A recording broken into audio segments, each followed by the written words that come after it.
Okay, battery disconnected.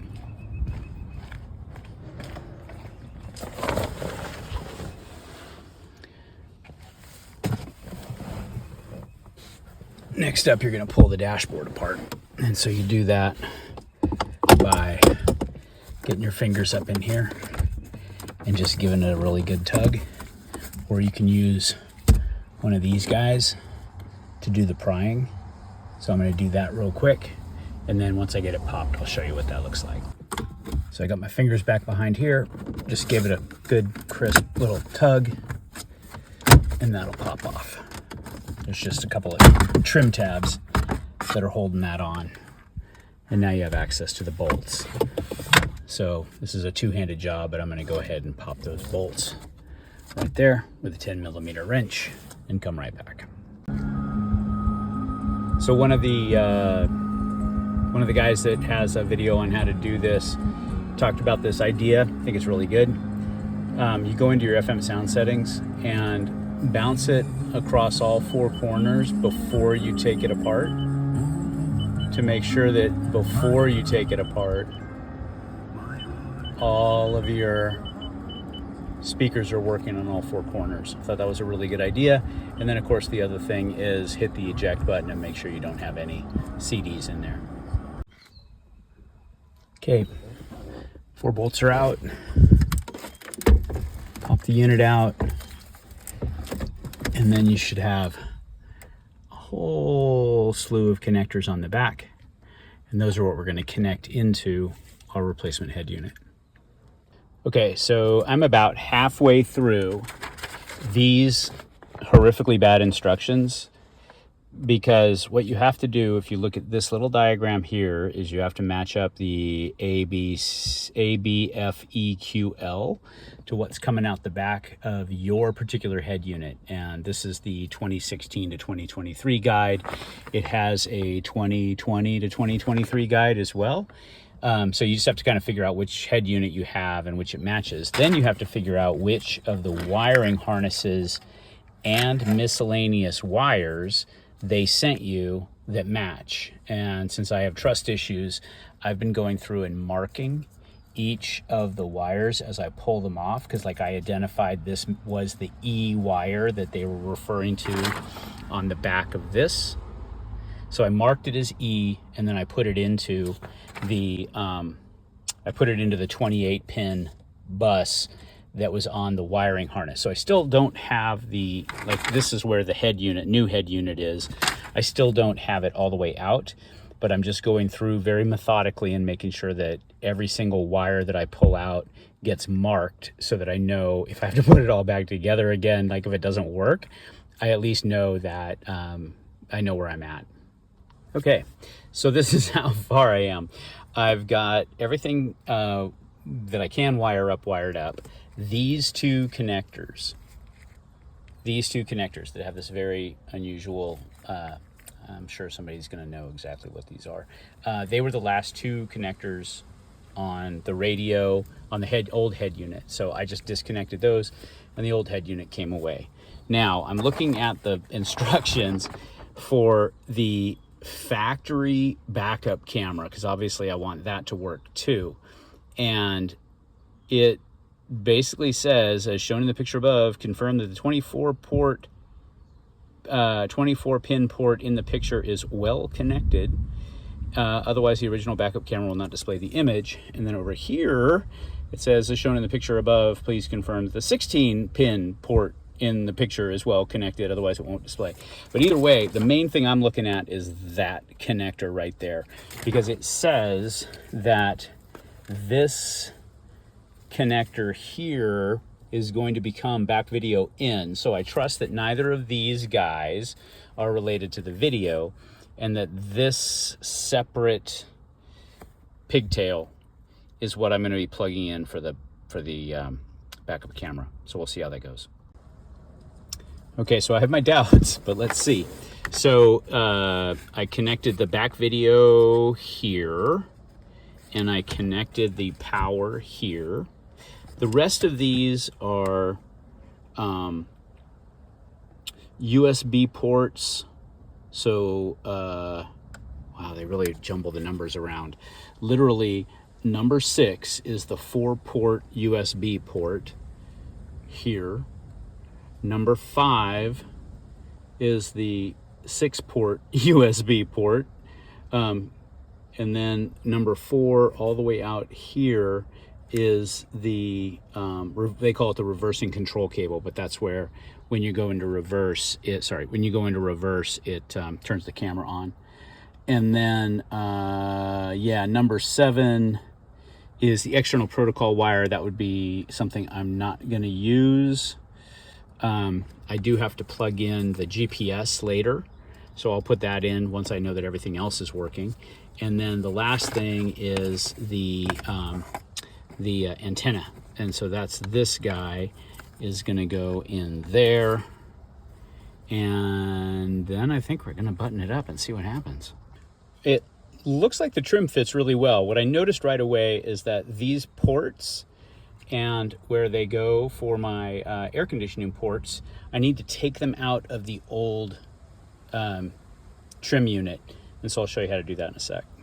Okay, so we're back on the bench, and if you look, there are these little tabs. There's 3 of them. You can just kind of pop a screwdriver in around the side there. I'm sorry that it's so dark, but you'll notice that it just pops right up. And once I get this last one right in there, and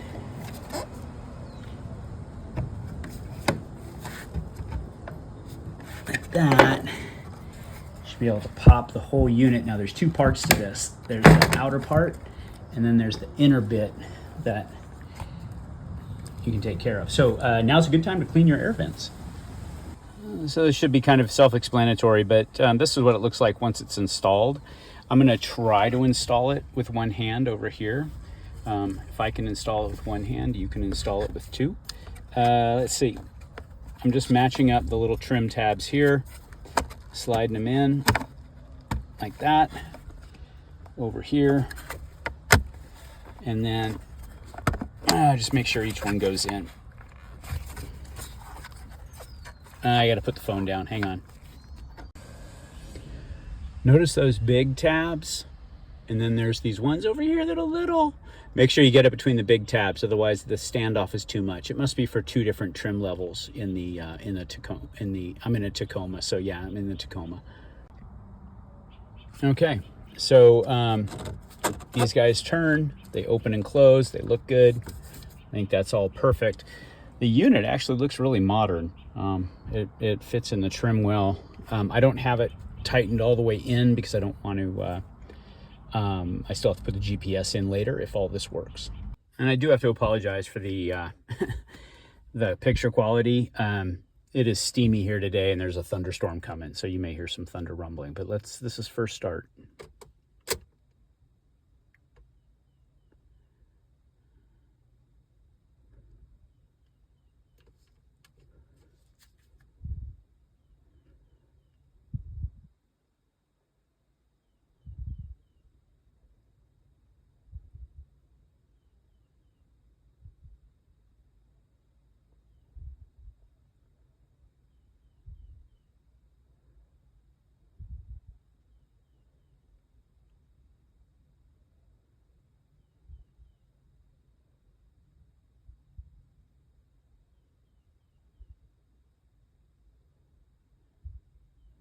Well, that's kind of cool. Okay, so let's see if we have, I don't know, radio. We got radio. Giving his books out to the Packers. Holy crap. And, spilling out his poison and spilling out his venom. Nobody's more surprised than I am. They interviewed Aaron Rodgers. I'm going to run through this and do a quick diagnostic and then give you my final impressions, but I'm pretty blown away.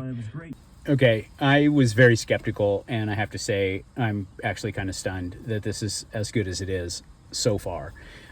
What I did just do, because when I go to apps and you scan through the apps that are here, I didn't see CarPlay. Okay, as I was saying, I'm shocked. This appears to be amazing. So one of the things I noticed is if I go to apps, I didn't see CarPlay like I'm used to seeing in my other car that has the head unit with CarPlay built in. And then what I found is that if you go to Bluetooth, because it is wireless CarPlay, then you can pair your device here, and when you do, it'll bring up CarPlay. So let me go ahead and do the pairing and I'll show you what that looks like. Okay, so it's showing Ruby Red Phone is connected and all that's good. That means that you should have your, like if you import your contacts, I'm still not 100% sure that I'm gonna keep this. I'm pretty clear that it's working the way I want it to though. But then if you go to apps, what you should now have is you should have, oh shoot. Okay, doing a few more tests. I got the engine running, and when I put it in reverse, sure enough, the backup camera works. And again, I'm stunned that it does its job. Okay, anyway, I'm being silly. There it is. So I just got the GPS wired up and everything hooked up, and it just automatically popped into CarPlay for me. So there you go. That's your CarPlay.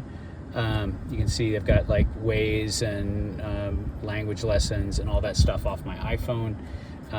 It also has Android Auto. So if you're the Android person, because it is the Android OS, it has that too. Everything's working. I'm gonna try out the maps and see if that stuff works. So CarPlay and everything's working, but what I noticed is it doesn't fit in the dash as tight as it could. And then I noticed none of the trim tabs have the little red tensioners. And when you're wondering what I'm talking about, this is without, this is with the tensioners. So I'm taking those off. And the way that I do that is put a little pressure behind here and a little pressure there. Of course, it takes two hands, and then they come off. Actually, they fly across the room, but then you can go find it and come back and do the next one. All right, so all the tabs are in now. That's what it looks like going back into my dashboard. Clearly not as much as was with the original head unit that had the CD player and needed all that space, but I'll just stuff all that back in there and get on with it. Okay, now it's in there, like it's staying, it's not moving at all. You'd have to do the same thing we did before, which is just to really yank on it to pull it out. But now it's fixed, it's all set and nice and tight. Everything's working, which is very cool. So yeah, I mean, I'm going to run it for a week before I commit to it, but I think it looks like it's going to be a good deal. And there's a lot left over. So instruction manual, of course, I didn't use the auxiliary stuff. I may come back and do the USB just so that I could have a wired USB. There are some USB ports in the truck, and I might try to figure out if I can wire these to those so that I use the built-in USBs. There's a whole backup camera here in the kit that I didn't use because my truck has a backup camera. And then this is the wiring harness, I assume, for the 2023 up, but I didn't use that wiring harness. So lots left over, including that full-on backup camera. Anyway, I hope that helps. Okay, so the problem with the steering wheel connection was not documented, but I went back and forth with the manufacturer, and although his advice didn't help exactly, he recommended like making sure that the CAN bus plug, this big red guy, is seated. And what I noticed is off of the CAN bus plug, there's this 2 white wire connector that apparently is the integration with the steering wheel. So that wasn't documented. It's actually documented in the section related to the rear view camera, the backup camera. So I got that guy connected. then there was another one that wasn't documented. They tell you to connect it, and this is in my guide. It's the, I think it's the Q. Yeah, it's the Q connector, and they didn't tell you where to put it. So I found a place to put it, and I put it there, and now I have USB from the factory USB into the radio, so you don't have to use wireless CarPlay, which if you have multiple phones, it can be kind of a pain in the butt, and you can use wired CarPlay. Then I went ahead and connected this USB cable. This is the 6-pin USB cable, so that I have that just in case I need it. I don't see why I would need it, but it's tucked up under the dash right now. And so now I have all the ports here are full. This one's not. And of course, that's your main power one there. And now it's all working. So everything's working from the steering wheel all the way through, all features enabled. Very cool. So I'll give the instructions 1 star, but the whole fit and finish, definitely 5 stars.